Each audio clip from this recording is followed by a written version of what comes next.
Okay hello students. तो last लेक्चરમાં આપણે શું શીખ્યા હતા? લાસ્ટ લેક્ચરમાં આપણે આલ્ફા હાઇડ્રોજનના લીધે થતી પ્રક્રિયાઓ કઈ કઈ, એક આલ્ડોલ સંઘનન અને બીજી હતી ક્રોસ આલ્ડોલ સંઘનન, એ પ્રક્રિયાનો અભ્યાસ કર્યો. આજના લેક્ચરમાં આપણે પાંચમી એટલે કે અન્ય પ્રક્રિયાઓની ચર્ચા કરીશું. અન્ય પ્રક્રિયાઓમાં પહેલી જે પ્રક્રિયા છે જે ખૂબ અગત્યની છે અને તે છે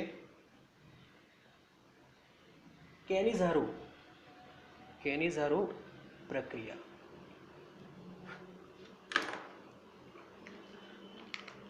ઓકે, પ્રક્રિયા શું છે એ સમજીએ તે પહેલાં તમને એટલું યાદ કરાવી દઉં કે આપણે આલ્ફા હાઇડ્રોજન ન હોય તેવા આલ્ડીહાઇડ લખેલા. કોઈને યાદ છે કેટલા હતા આલ્ડીહાઇડ?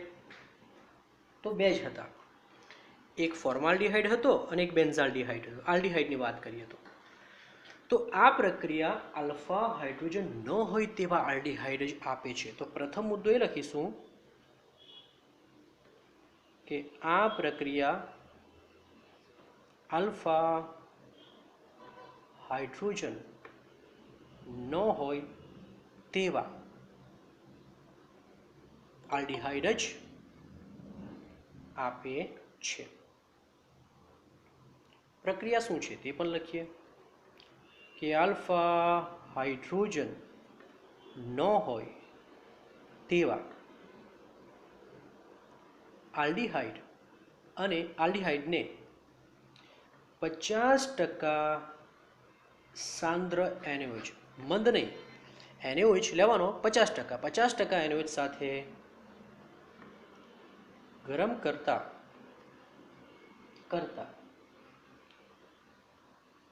આલ્ડીહાઇડના એક અણુનું ઓક્સિડેશન થઈ, હું પહેલાં લખી લઉં છું પછી આપણે, અથવા તો પહેલાં ચાલો સમીકરણ જોઈ લઈએ અને પછી પૂરું કરીએ. ચાલો જુઓ, સમીકરણ આ રીતે છે. આ આપણો આલ્ડીહાઇડ છે, CHO, રાઈટ. બે અણુ લઈ લેવાના છે, 50% NaOH લઈ લઈએ. બે અણુમાંથી એક અણુનું ઓક્સિડેશન થાય અને એક અણુનું રિડક્શન થાય. યાદ રાખજો, વિષમીકરણ પ્રક્રિયા થાય, એકનું ઓક્સિડેશન અને એકનું રિડક્શન. જો ઓક્સિડેશન થાય તો શું મળે? ઓક્સિડેશન થાય તો આલ્ડીહાઇડનું ઓક્સિડેશન થાય તો કાર્બોક્સિલિક એસિડ મળે, COOH મળે. પરંતુ બેઝના સંપર્કમાં હોવાથી એક ક્ષાર સ્વરૂપે મળશે. અને જો રિડક્શન થાય તો કેવી રીતે લખીશું? યાદ કરો, રિડક્શન કેવી રીતે લખતા હતા? CH ડબલ બોન્ડ લખતા હતા, પછી એક પાઇબંધ તોડી નાખીને એક H અહીં ને એક H અહીં ઉમેરીએ તો આ તમને કાર્બોક્સિલિક એસિડ મળી ગયો, જ્યારે આ તમને આલ્કોહોલ મળે છે. શું મળે છે? આલ્કોહોલ. તો આ પ્રક્રિયાને કહેવાય વિષમીકરણ પ્રક્રિયા, જેમાં એક અણુનું ઓક્સિડેશન અને એક જ અણુનું રિડક્શન થાય. ઓકે, બરાબર. તો આપણે જોઈએ, લખાણ પૂરું કરીએ. પહેલાં તો થઈ, એક અણુનું ઓક્સિડેશન થઈ,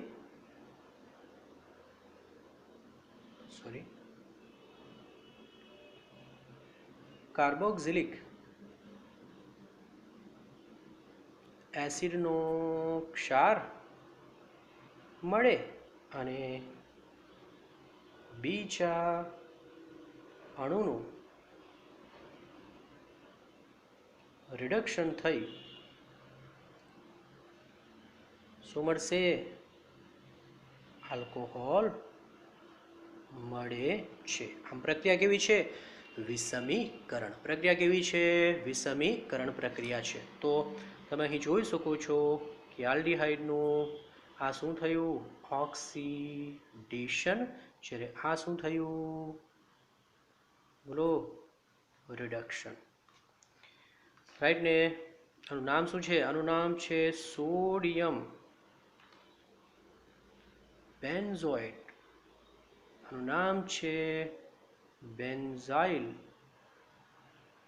આલ્કોહોલ. અને આ આપણે લઈ લીધો બેન્ઝાલ્ડીહાઇડ. બેન્ઝાલ્ડીહાઇડનું આઈયુપીએસી નામ શું હતું? બેન્ઝીન કાર્બાલ્ડીહાઇડ. ઓકે, એ જ રીતે એક બીજો આલ્ડીહાઇડ લઈ લઈએ. યાદ કરો બીજો આલ્ડીહાઇડ કયો છે કે જેમાં આલ્ફા હાઇડ્રોજન ન હોય? આ છે. આ એટલે કોણ? ફોર્માલ્ડીહાઇડ. ફરી પાછા ફોર્માલ્ડીહાઇડનું એ જ 50% સાંદ્ર NaOH સાથે જો પ્રક્રિયા કરવામાં આવે તો એના બે અણુમાંથી એક અણુનું ઓક્સિડેશન થતાં કાર્બોક્સિલિક એસિડ મળે, પરંતુ એસિડ બેઝના સંપર્કમાં હોવાથી એક ક્ષાર સ્વરૂપે મળે, એટલે કે HCOO લખાય. જ્યારે બીજા અણુ, બરાબર, બીજા અણુ આમ ડબલ બોન્ડ O હોય, બરાબર ને, પાઇબંધ તોડીને એક H અહીં એક H અહીં, એટલે શું મળશે? મિથેનોલ. શું મળે? મિથેનોલ. અને આ મળી ગયો સોડિયમ ફોર્મેટ. શું મળી ગયો? Sodium format.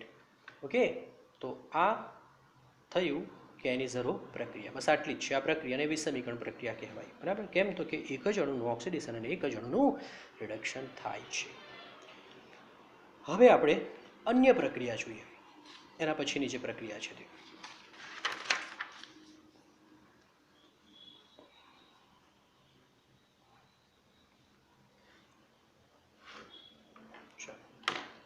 નેક્સ્ટ પ્રક્રિયા છે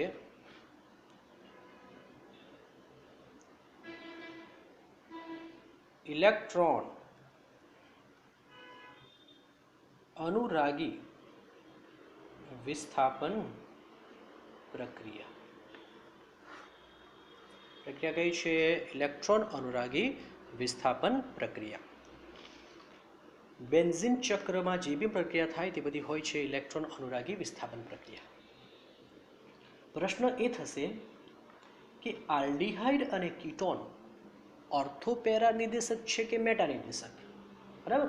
તો એ સમજવા માટે આપણે રેઝોનન્સ એટલે કે સંસ્પંદન સમજવું પડે. તો જો હું આલ્ડીહાઇડમાં સંસ્પંદન બતાવું છું, જેવું આલ્ડીહાઇડનું આવે તેવું જ કીટોનનું આવશે. બરાબર. પહેલાં તે જોઈ લે, પછી આપણને સમજ પડી જશે. ઓકે, આ છે આલ્ડીહાઇડ, C∪O અને આ બાજુ H છે.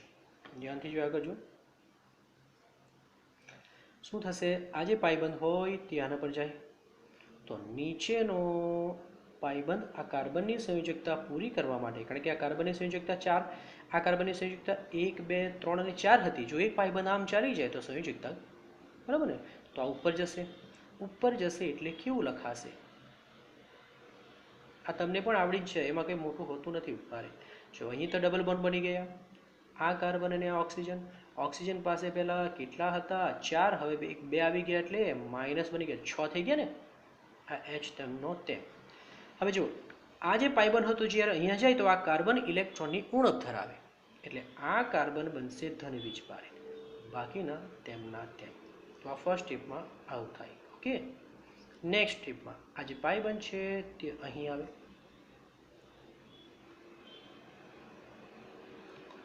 આવું થવાને લીધે આ ડબલ બોન્ડ બની ગયો, આ ડબલ બોન્ડ છે જ, પણ અહીંથી ઇલેક્ટ્રોન આમ ચાલી ગયો એટલે આ ઉણપ ધરાવે, એટલે હવે ધન વીજભાર અહીંયા આવી ગયો. ઉપરનું જેવું છે આ એક જ બંધ છે, સમજજો. બરાબર, જેવું છે તેવું. બરાબર ને. 1, 2, 3, 4, 5 અને 6, અને આ આપણો H. ઓક્સિજન કેવો હશે? માઇનસ. નેક્સ્ટ સ્ટેપમાં આ અહીં આવે, આ બે કાર્બનની વચ્ચે આવે, તો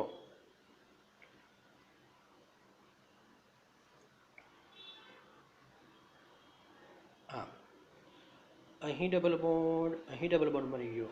આ ઇલેક્ટ્રોન ઋણ ધરાવે એટલે આ ધન વીજભારિત બને. આ કાર્બન ઓક્સિજન ઋણ વીજભારિત હશે, અને આ H. લાસ્ટ સ્ટેપની વાત કરીએ, તો અહીં લખું છું, લાસ્ટ સ્ટેપ નીચે લખું છું. બરાબર. આ જે પાઇબંધ છે, આ પાઇબંધ અહીં ડબલ બોન્ડ છે ને, આ જો આ અહીં આવે, અહીં ઉતરે. ઓકે, આ અહીં ઉતરે, તો એ જેવું ઉતરે કે આ પાઇપ પેલા ઇલેક્ટ્રોન ફરી પાછા અહીં આવી જશે. તો એનો મતલબ એ થવાનો કે આ પાઇબંધ અહીં બનશે, પાઇબંધ અહીં, અહીં પાઇબંધ, આ સિંગલ બંધ બની ગયો, જ્યારે આ પાછો ડબલ બંધ બની ગયો, એટલે જેવું હતું તેવું ને તેવું થઈ ગયું. બસ ફરક પડ્યો કે અહીં પાઇબંધના સ્થાન અને અહીં પાઇબંધના સ્થાન કેવા થઈ ગયા, બદલાઈ ગયા. ઓકે, તો આને કહેવાય સંસ્પંદન. બરાબર. હવે તમે જરા જો ધ્યાનથી જુઓ, હવે તમે ધ્યાનથી જોજો. આ ઓર્થો સ્થાન કહેવાય, આ પેરા સ્થાન કહેવાય અને આ ઓર્થો સ્થાન કહેવાય. બરાબર.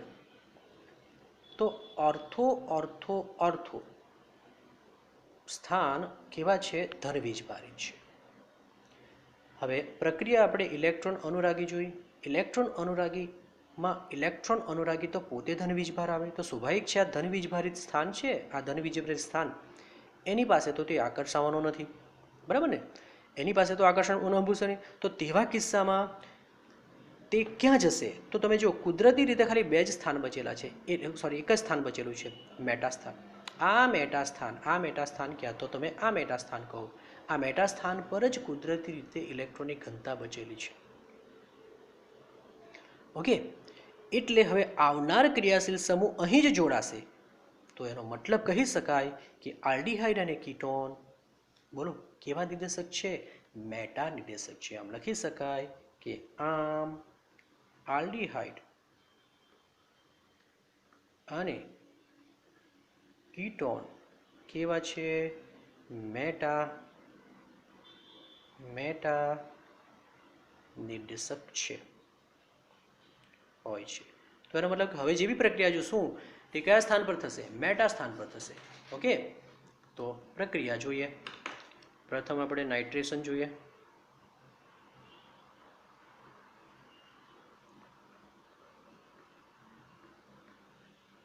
આ બેન્ઝાલ્ડીહાઇડ, આપણે એનું નાઇટ્રેશન કરીએ. બોલો, નાઇટ્રેશન કરવાનું હોય તો કયા કયા પ્રક્રિયક લેતા હતા? બોલો, યાદ હોવા જોઈએ. સાંદ્ર HNO3, સાંદ્ર H2SO4. બોલો, નાઇટ્રેશન કયા સ્થાને થવાનું? નાઇટ્રેશન કયા સ્થાને થાય? મેટા સ્થાને થાય.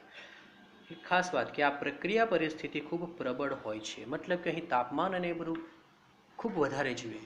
કારણ એવું છે કે જે પણ મેટા નિર્દેશક હોય એની પ્રક્રિયાઓ મુશ્કેલ હોય છે. આ મેટા નિર્દેશક એ બેન્ઝીન રિંગ પાસેથી ઇલેક્ટ્રોન પોતાની તરફ લઈ લે છે, ઉપર તરફ લઈ લે છે, માટે બેન્ઝીનને નિષ્ક્રિય બનાવે, માટે એને નિષ્ક્રિય સમૂહ પણ કહેવામાં આવે. આ સમૂહને શું કહેવાય?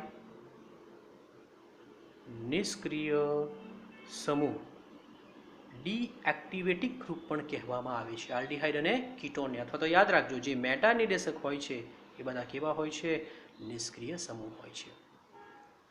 આ જ રીતે આનું નામ શું આવશે? Meta nitro benzaldehyde. અને મેટા નાઇટ્રો બેન્ઝાલ્ડીહાઇડ આવશે. Okay, meta nitro benzaldehyde. એ જ રીતે અગર તમે ફરી પાછું નાઇટ્રેશન કરો છો, પણ આ વખતે કીટોન લઈ લે, જેમ કે COCH3, ફરી પાછું આ જ, તો આ COCH3 પણ મેટા નિર્દેશક છે અને એ પણ અહીં જ જવા દેશે. આનું નામ થશે મેટા નાઇટ્રો એસિટોફિનોન. ક્લિયર થયું કે શા માટે આલ્ડીહાઇડ અને કીટોન? આલ્ડીહાઇડ મતલબ CHO, કીટોન મતલબ CO સમૂહ કેવા નિર્દેશક છે? મેટા નિર્દેશક છે. કારણ કે અહીં આ સમૂહ બેન્ઝીન પાસેથી ઇલેક્ટ્રોન પોતાના તરફ માંગે છે, ઉપર લઈ જાય છે. એટલે બેન્ઝીનના ઇલેક્ટ્રોન પોતે લઈ જાય છે, માટે બેન્ઝીનની વિદ્યુતઋણતા ઘટાડે. ઓર્થો પેરા ઓર્થો સ્થાન પર તો ધનવીજભાર છે, માટે પેલો ધન આયન ક્યારેય પણ ધનવીજભાર પ્રત્યે આકર્ષાય નહીં. ત્યારે કુદરતી રીતે આપણી પાસે બે જ સ્થાન ખાલી બચે છે, આ મેટા અને આ મેટા. કહેવાનો મતલબ કે મેટા સ્થાન પર જ ઇલેક્ટ્રોનની ઘનતા હોય છે, માટે આવનાર સમૂહ કયા સ્થાને જોડાશે? મેટા સ્થાને જ જોડાય છે. ઓકે, તો આ રીતે તમે ક્લોરિનેશન લખશો તો પણ અહીંયા થશે, બ્રોમિનેશન લખશો તો પણ અહીંયા થશે. કહેવાનો મતલબ કે બધી જ ઇલેક્ટ્રોન અનુરાગી વિસ્થાપન પ્રક્રિયા આ સ્થાને જ થાય છે. તો આ આલ્ડીહાઇડ અને કીટોનની બધી જ પ્રક્રિયાઓ પૂર્ણ થાય છે. ઓકે.